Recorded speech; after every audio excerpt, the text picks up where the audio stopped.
Praise the Lord. इस बुधवार की बाइबल स्टडी में आप सभी का स्वागत है। आइए हम प्रार्थना करते, दुआ करते, परमेश्वर के चरणों में अपने आप को सौंप देते हैं। प्रभु, मैं आपको धन्यवाद करता हूँ, स्तुति करता हूँ इस नए दिन के लिए, और प्रभु इस बाइबल अभ्यास के लिए हम आपको धन्यवाद करते हैं।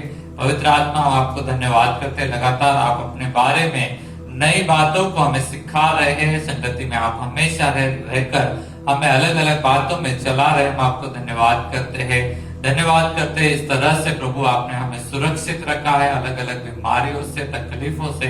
और प्रभु परमेश्वर, जब भी हम बीमारियों से भी जाते हैं, आपका वचन हमें लगातार दिए चलता है। हम आपको धन्यवाद करते प्रभु। Thank you Lord. पवित्र आत्मा, इस स्टडी को, इस अभ्यास को आपके हाथ में सौंपते हैं। हर एक के मन को छू लीजिए, दिल को खोलिए, आंखों को खोलिए, कानों को खोलिए, ताकि आपको देख सके, सुन सके और समझ सके। आपका ज्ञान और प्रकाशन का आत्मा सभी को देकर आशीषित कीजिए, ऐसे मैं प्रार्थना और विनती करता हूँ। इस समय आपके हाथ में सौंप देते हैं, यीशु के नाम से, आमीन। मैं प्रभु के नाम को धन्यवाद करता हूँ। ये समय आपको और मुझे दोनों को भी इस अभ्यास में लेकर जाने का मुझे मिला है, इसके लिए मैं धन्यवाद करता हूँ। प्रभु ने ये उपस्थिति या प्रभु ने ये मौका हमें दिया है, इसलिए मैं प्रभु का धन्यवाद करता हूँ। और जैसे में हम हमेशा परमेश्वर को धन्यवाद करते रहेंगे कि वो भला है, महान है, और हमारे बीच में उसकी उपस्थिति है। और पिछले दिनों में मैंने रिवाइज किया बहुत सारे चिन्हों को। आज मैं उसके आगे जा रहा हूं और पवित्र आत्मा के 2 चिन्ह हम देखने वाले हैं। आज पहला है नंबर 7। 7 नंबर बाइबल में बहुत बार अलग अलग जगह पर है, लेकिन मैं आपको इतना ही बोलूंगा कि उत्पत्ति की किताब में पहले अध्याय में हम देखते हैं कि 7 दिन में क्या बनाया, सारी सृष्टि को बनाया। और प्रकाशित वाक्य में आप जाएंगे तो वहां पर तो पहले अध्याय से लेके आखिरी अध्याय तक आपको बहुत बार 7 ही आंकड़ा वहां पर दिखाई देगा। तो 7 इस नंबर के द्वारा, 7 के द्वारा क्या है कि परमेश्वर ने कुछ बातों को प्रकट किया, लेकिन हम पवित्र आत्मा के बारे में आज देखने वाले हैं। दूसरी बात है, बहुत फेवरेट है लोगों का, और वो है कबूतर। कबूतर के चिन्ह के द्वारा पवित्र आत्मा के बारे में किन बातों को प्रकट किया गया है, ये 2 बातें हम आज देखने वाले हैं। तो 7 नंबर आप में से बहुत लोगों को मालूम होगा कि पवित्र शास्त्र में परिपूर्णता का नंबर या परिपूर्णता का ये आंकड़ा वहां पर दिया गया है। हम हर एक काम में परमेश्वर जो है परिपूर्ण है, परिपूर्णता से वो हर एक काम करते हैं। और इसी तरह से परमेश्वर का आत्मा हर एक काम में परिपूर्ण है। मनुष्य के जैसा आधा अधूरा नहीं है, या शैतान के जैसा भी नहीं है, वो पूरा पूरा परिपूर्ण है। तो 7 नंबर इस बात को दर्शाता है। एक वचन को हम पढ़ेंगे, जकरिया की किताब 3 अध्याय और 9वां वचन। जकरिया की किताब 3 अध्याय, यहाँ पर जो है 7 आंखें इस तरह से परमेश्वर की आत्मा को इस चिन्ह से दर्शाया गया है। बहुत सारी बातें हैं, लेकिन हम कुछ की बातें लेने वाले हैं। 7 आंखें। आइए हम वचन को पढ़ते हैं। जकरिया की किताब 3 अध्याय और 10वां वचन हम पढ़ेंगे। जकरिया की किताब 3 अध्याय और 10वां वचन। क्योंकि किसने छोटी बातों का दिन तुच्छ जाना है, यहोवा अपनी इन 7 आंखों से सारी पृथ्वी पर दृष्टि करके साहुल को जरुब्बाबेल के हाथ में देखेगा और आनंदित होगा। तो यहाँ पर जो है हम देखते हैं कि परमेश्वर की आत्मा को 7 आंखों के द्वारा, मतलब इस चिन्ह के द्वारा दर्शाया गया। बहुत आसानी से समझना, 7 आंखों का मतलब है कि परमेश्वर की आत्मा परिपूर्णता से देख सकती है। हर एक बात को वो देखते हैं। ओके, हर एक बात, मतलब पीछे क्या हो गया, आगे क्या होने वाला है, पहले क्या था, अब क्या है, आगे क्या है, सभी बातें अंदर से, गहराई से, जो मनुष्य को शायद खुद के बारे में खुद भी ना मालूम हो, वो सारी बातें पवित्र आत्मा को मालूम होती है, सभी के बारे में। तो आंखों के द्वारा, इस चिन्ह के द्वारा हमें ये समझ में आता है कि परमेश्वर की आंखों के सामने कोई भी बात छुपी हुई नहीं, कोई भी बात छुपी हुई नहीं। जो भी विचार मनुष्य करता है, जो भी बातें अंधकार में की जाती है, जो प्रकाश में की जाती है, सारी बातें उसको दिखाई देती है, क्योंकि उसकी दृष्टि 7 आंखें मतलब परिपूर्ण है। कुछ भी उसमें से छूटता नहीं है। मनुष्य कभी कभी ऐसा बोलता है मेरा वो देखने का रह गया या छूट गया, लेकिन परमेश्वर की आंखें मतलब पवित्र आत्मा ऐसा नहीं है, उसे सब कुछ दिखाई देता है। आइए हम आगे जाते हैं। 7 सिंह, प्रकाशित वाक्य की किताब 5वां अध्याय और 6वां वचन। 7 सिंह, इस सिंहों के द्वारा, इस चिन्ह के द्वारा भी पवित्र आत्मा को दर्शाया गया है। और सिंह लगा हुआ जो प्राणी वगैरह रहता है वो सामर्थ, ताकत को वहां पर जो है दर्शाता है। तो परमेश्वर की आत्मा का सामर्थ्य परिपूर्ण है। हालेलुया। परमेश्वर की आत्मा का सामर्थ्य कैसा है? परिपूर्ण है। आइए पहले मैं वचन पढ़ता हूं, 5वां अध्याय और 6वां वचन। तब मैंने उस सिंहासन और चारों प्राणियों और उन प्राचीनों के बीच में मानो एक वध किया हुआ मेमना खड़ा देखा। उसके 7 सिंह और 7 आंखें थी। तो यहाँ पर हम देखते हैं कि उसके कितने सिंह थे? 7 सिंह। 7 सिंह क्या दर्शाते हैं? सामर्थ को दर्शाते हैं, और ऐसे सामर्थ को जो परिपूर्ण है, जिसमें कुछ भी कमी घटी नहीं। तो यीशु मसीह या पवित्र आत्मा में जो सामर्थ है, कमजोरी उसमें कुछ भी नहीं। आज जो भी मोबाइल आप यूज करते हैं, नया मोबाइल आ जाता है और हम देखते हैं कि उसमें कुछ कमजोरियां थी। जो भी ट्रक चलाते हैं, कार चलाते हैं, हर चीज में कुछ कमजोरी है, मनुष्य में भी है। लेकिन जब हम पवित्र आत्मा के बारे में सोचते हैं तो या परमेश्वर के बारे में, तो उसमें कुछ भी कमजोरी नहीं, परिपूर्णता है वहां पर पूरी तरह से। सामर्थ्य में कुछ भी कमजोरी नहीं। आइए हम आगे का वचन पढ़ते हैं। उसी प्रकाशित वाक्य में 1 अध्याय और 4वां वचन। प्रकाशित वाक्य में 1 अध्याय और 4वां वचन। 7 आत्माएं, ये भी आपको मालूम होगा, लेकिन फिर एक बार हम पढ़ेंगे। आइए हम पढ़ते हैं। आसिया की 7 कलीसियाओं के नाम। उसकी ओर से जो है और जो था और जो आने वाला है, और उन 7 आत्माओं की ओर से जो उसके सिंहासन के सामने है। 7 आत्माओं के बारे में हमें मालूम है। यशायाह की किताब 11वां अध्याय और 1 और 2 वचन में पढ़ता हूँ। तब यिशै के ठूठे में से एक डाली फूट निकलेगी और उसकी जड़ में से एक शाखा निकलकर फलवंत होगी। यहोवा का आत्मा, ये पहला उसका नाम है, बुद्धि और समझ का आत्मा, युक्ति और पराक्रम का आत्मा और ज्ञान और यहोवा के भय का आत्मा उस पर ठहरा रहेगा। यीशु मसीह के बारे में 7 आत्मा मतलब उसके ऊपर ऐसे ठहराए रहेंगे। ये नाम है 7 आत्मा। इसके द्वारा हमें क्या दिखाई देता है कि आज्ञाकारिता में भी यीशु मसीह परिपूर्ण था, वैसे ही पवित्र आत्मा का स्वभाव है कि वो आज्ञाकारिता में परिपूर्ण है। मनुष्य क्या है? आज्ञाकारिता में परिपूर्ण नहीं रहता। कुछ बोला उसको करने के लिए तो मनुष्य करेगा, या आधा करेगा या फिर करेगा नहीं, ये सारी बातें। लेकिन पवित्र आत्मा को परमेश्वर से जो भी आज्ञा वहां पर मिलती है वो पूरी तरह से उसको पूरा करते। यीशु ने भी सारी आज्ञाओं को पूरा किया, और वो यहाँ पर जो है हमें वो वचन यहाँ पर मिलता है। तो 7 आत्मा है मतलब आज्ञाकारिता में परिपूर्ण है। ठीक है, आगे हम पढ़ते हैं। 7 दीप वृक्ष, ये सारे नाम है। ओके, मैंने पिछली बार भी बताया, ऐसा नहीं है, ये सारे नाम है। इसके द्वारा पवित्र आत्मा के अलग अलग कामों को या अलग अलग स्वभाव को जो दर्शाया गया है। प्रकाशित वाक्य की किताब 4वां अध्याय और 5वां वचन हम पढ़ेंगे। उस सिंहासन में से बिजलियां और गर्जन निकलते हैं, और सिंहासन के सामने आग के 7 दीपक जल रहे हैं। सिंहासन के सामने आग के 7 दीपक जल रहे हैं। वे परमेश्वर की 7 आत्माएं हैं। वे परमेश्वर की 7 आत्माएं हैं। तो वहां पर जो दीप वृक्ष या दीपक वहां पर जो दर्शाया गया है वो पवित्रता में परिपूर्ण है करके उसका मतलब होता है। पवित्रता में परिपूर्ण है। 7 आंखों के द्वारा हमने क्या देखा कि वो सब कुछ देख सकता है। 7 सिंहों के द्वारा हमने क्या समझ में आया हमें कि वो सामर्थ्य में परिपूर्ण है। 7 आत्मा के द्वारा आज्ञाकारिता में परिपूर्ण है, और 7 दीप वृक्ष उसका मतलब है पवित्रता में परिपूर्ण है। हालेलुया। तो इस तरह से पवित्र आत्मा में कुछ भी ऐसी कमियां नहीं है।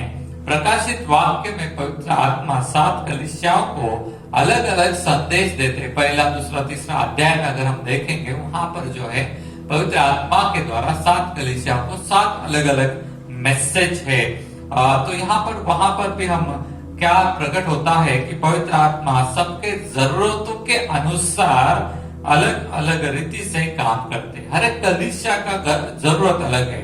7 कलीसिया को अगर आप पढ़ेंगे, सबके लिए मैसेज संदेशा कुछ तो भी अलग है, और उनका जो भी समस्या है, जरूरत है, उस हिसाब से पवित्र आत्मा वहां पर जो है उनका काम कर रहे हैं। उनका मैसेज, उनका जो संदेशा है यूहन्ना के द्वारा वहां पर जो है पहुंचा रहे हैं।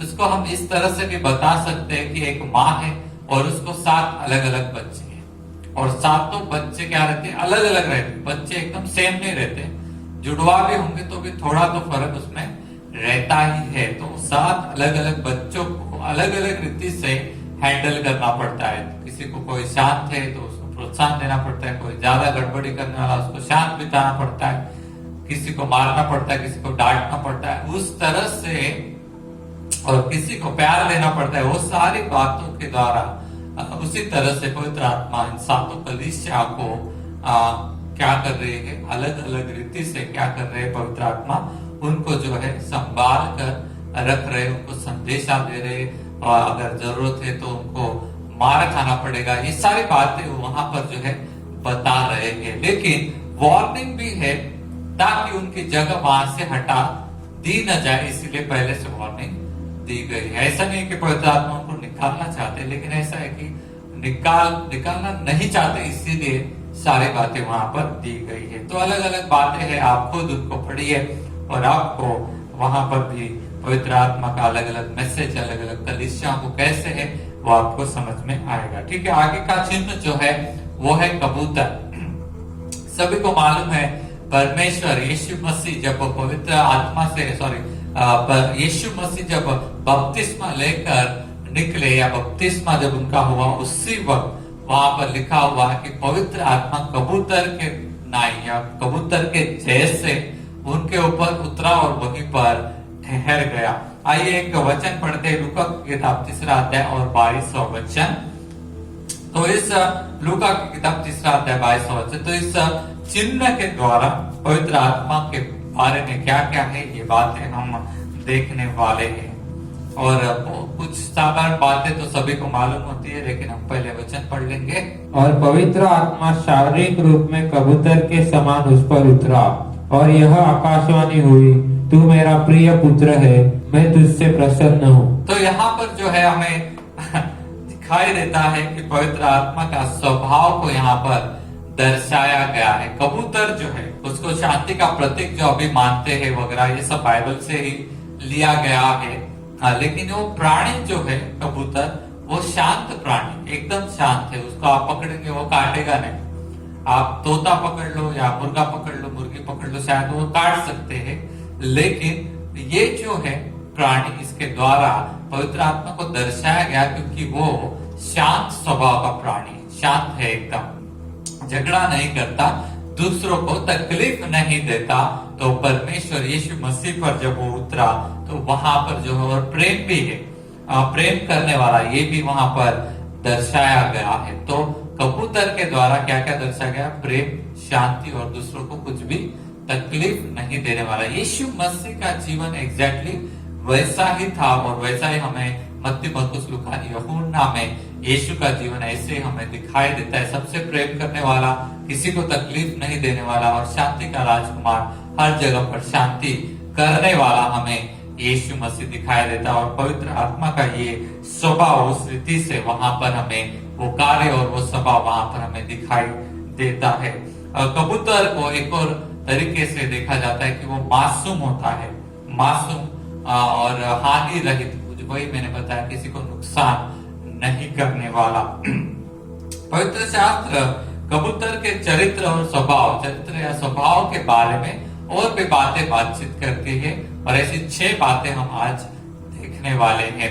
6 बातें हम देखने वाले हैं कबूतर के बारे में। और क्या लिखा है पवित्र शास्त्र में वो हम देखेंगे। आइए हम एक वचन पढ़ते, भजन संहिता की किताब 55वां अध्याय और 6वां वचन। भजन संहिता की किताब 55वां अध्याय और 6वां वचन। तब मैंने कहा, भला होता कि मेरे कबूतर के से पंख होते, तो मैं उड़ जाता और विश्राम पाता।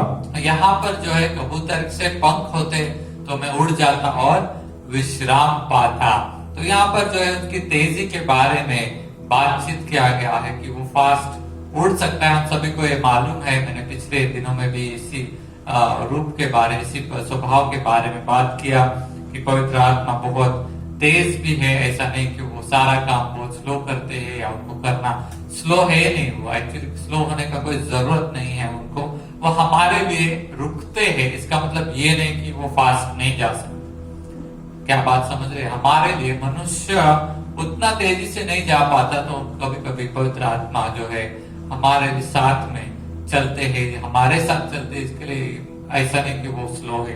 यहाँ पर जो है कबूतर के नाई पंख उड़ाकर में चला जाता है, ऐसा वो बात कर रहा है। और कबूतर के बारे में यहाँ पर लिखा है कि वो इंग्लिश में ऐसा लिखा है कि वो स्विफ्टली मतलब जोर से जा सकता है।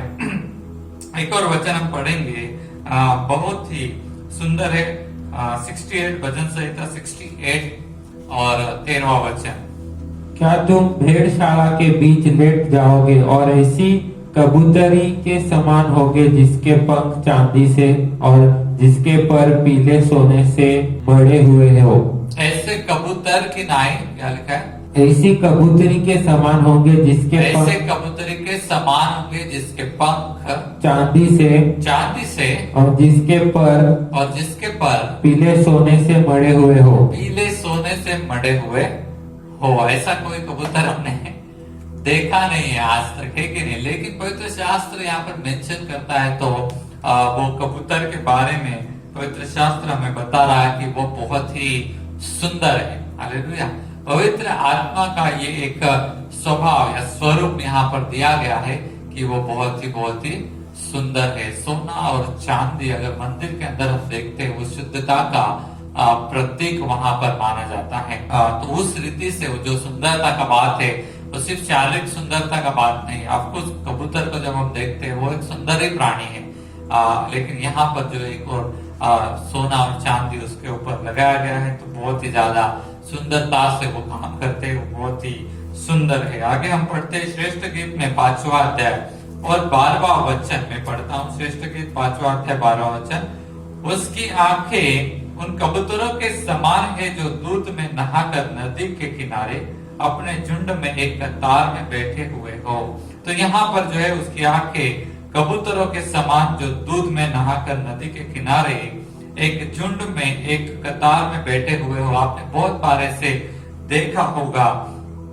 तो एक जो दूल्हा है, दुल्हन के बारे में ये बातें कर रहा है कि इस तरह से उसकी आंखें इतनी सुंदर है, तो उसमें जो है प्रेम सदा बना रहता है। प्रेम के बारे में वो बातचीत कर रहा है।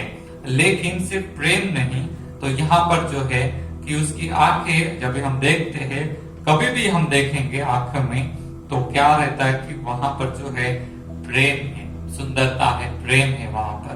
और परमेश्वर का आत्मा जो है हमेशा प्रेम में बना रहता है। प्रेम में ऐसा नहीं मनुष्य के जैसा कि हमको गुस्सा आ गया, बस 2-4 मिनट में ही कुछ भी हो गया और फिर फटाफट हमें गुस्सा आता है, शायद फटाफट ठंडा भी होता होगा।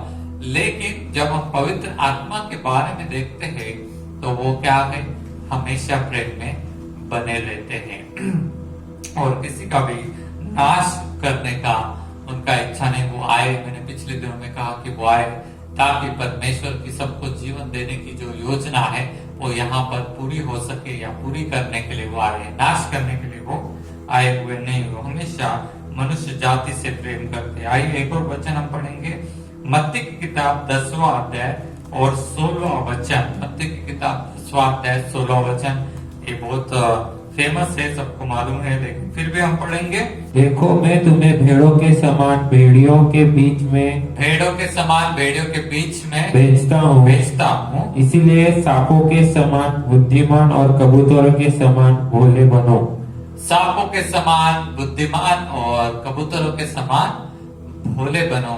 कबूतर के समान जो है परमेश्वर ने यहाँ पर क्या बताया है कि सज्जन बन के रहो, मतलब तो हानि न पहुंचाने वाले ऐसे बनकर रहो। इसके बारे में हमने पहले भी देखा, लेकिन फिर भी हमने उसको रिपीट किया है। जैसे सज्जन जो होता है दूसरों को हानि नहीं पहुंचाता, कबूतर किसी को भी हानि नहीं पहुंचाता, उस तरह से तुम बुद्धिमान भी रहो लेकिन सज्जन भी रहो। बहुत सारे लोग बुद्धिमानिता दूसरों के कमजोरियों को जानकर उनको कमजोरी का फायदा उठाने के लिए वगैरह नहीं क्या इस्तेमाल करते, ये सब आपको मालूम होगा। लेकिन पवित्र आत्मा उस तरह के स्वभाव के नहीं है, वो सज्जन है। मतलब कमजोरियों को देखेंगे या किसी भी बात को देखेंगे तो उसका फायदा नहीं उठाएंगे, लेकिन उन कमजोरियों में से भी उनको ताकतवर बनाने की कोशिश पवित्र आत्मा जरूर करते हैं। कोशिश करते ऐसा नहीं, करते ही है।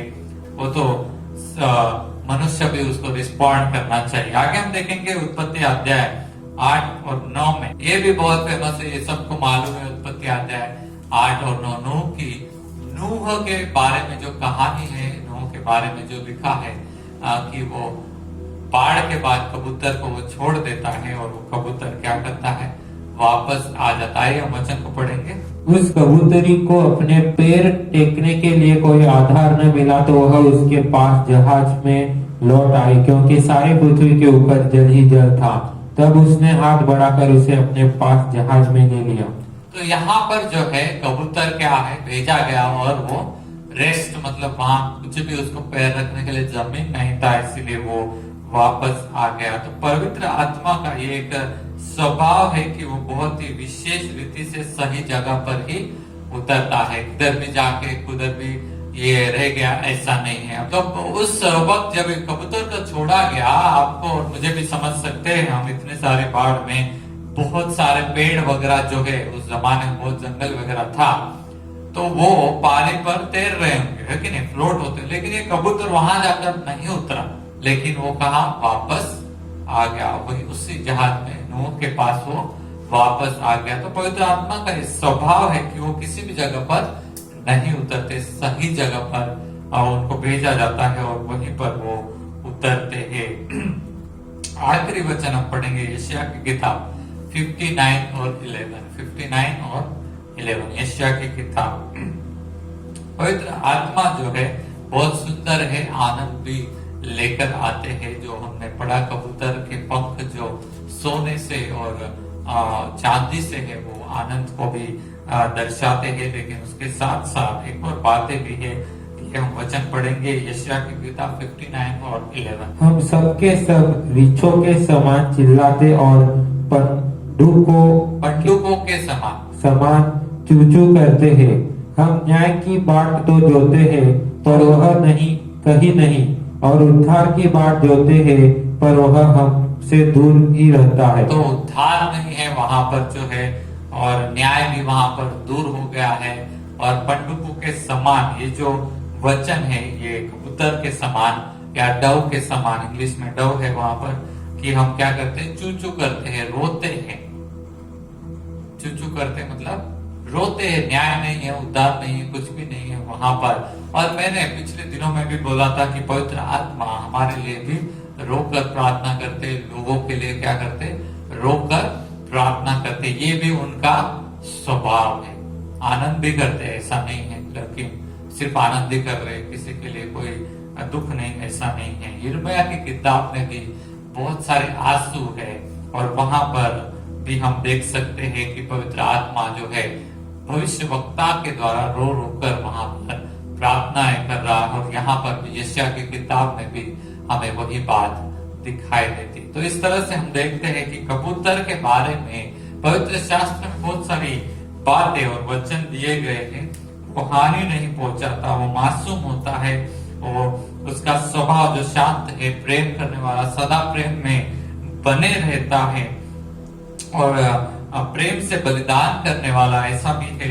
और बहुत ही सुंदर है, मतलब उसका दिल बहुत ही सुंदर है, दिखने के लिए भी सुंदर ही है, लेकिन सिर्फ दिखना ऐसा नहीं, और दिल से सुंदर भी बहुत है। उसका दिल बहुत सुंदर है, सदा प्रेम में है, सज्जन है, हानि नहीं पहुंचाता है, और सही जगह पर ही वो उतरता है। ये भी हमने देखा उत्पत्ति की किताब से। और आखिर में हमने ये देखा कि वो बहुत कोमल दिल का है, लोगों के लिए रो रो कर प्रार्थना भी करता है।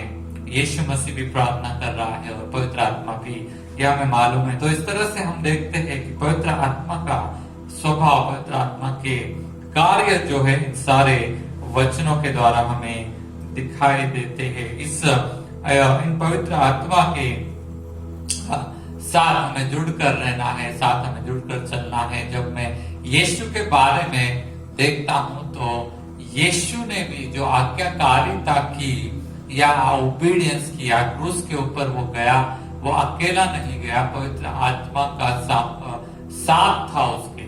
मतलब पवित्र आत्मा का मदद के द्वारा ही प्रभु यीशु मसीह ने सारी बातें की।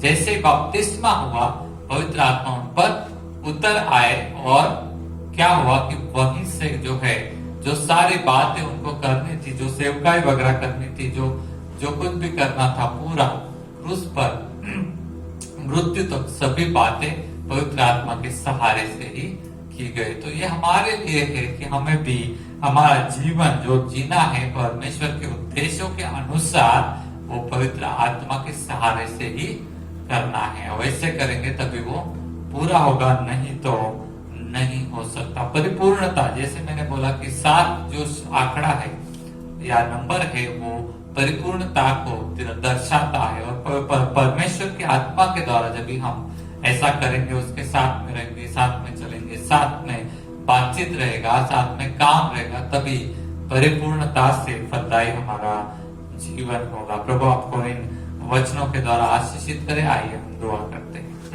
परमेश्वर, मैं आपको धन्यवाद करता हूँ। पवित्र आत्मा, मैं आपको धन्यवाद करता हूँ, धन्यवाद करता हूँ, धन्यवाद करता हूँ। विशेष रीति से आप इस सारी बातों में हम सभी को लेकर चल रहे हैं। मैं आपको धन्यवाद करता हूँ। बहुत ही प्रभु परमेश्वर, आपको आनंद है ये सारी बातें अपने लोगों को सिखाने में। मैं धन्यवाद करता हूँ प्रभु परमेश्वर। सचमुच में आज के दिन में आपने फिर एक बार ये सारी बातें हमें दिखाई। बहुत सारी बातें हमें मालूम नहीं थी। हम आपको धन्यवाद करते हैं इस प्रशिक्षण के लिए, आपके संगति में सदा बने रहने के लिए। हमें भी सहायता कीजिए आपके हर एक बात को सुनकर वैसा करने के लिए, वैसा बात करने के लिए, विचार करने के लिए और चलते रहने के लिए। हर एक जन को जो भी देख रहा है उन सभी को सहायता कीजिए प्रभु। ऐसे में प्रार्थना और विनती करता हूँ। और जितने लोग अभी इन दिनों में पवित्र आत्मा चाहिए ऐसा करके प्रार्थना कर रहे हैं, उन सभी को पवित्र आत्मा का वरदान मिले, ऐसे में प्रार्थना और विनती करता हूँ। दया कीजिए परमेश्वर, उनके ऊपर भी आपके आत्मा को उंडेल दीजिए, ताकि आपकी इच्छा अनुसार वो भी चल सके। सारा समय और सभी लोगों को आपके हाथ में सौंपते यीशु मसीह के नाम से, आमीन। प्रभु आपको आशीष करे। अगले हफ्ते मिलेंगे। धन्यवाद।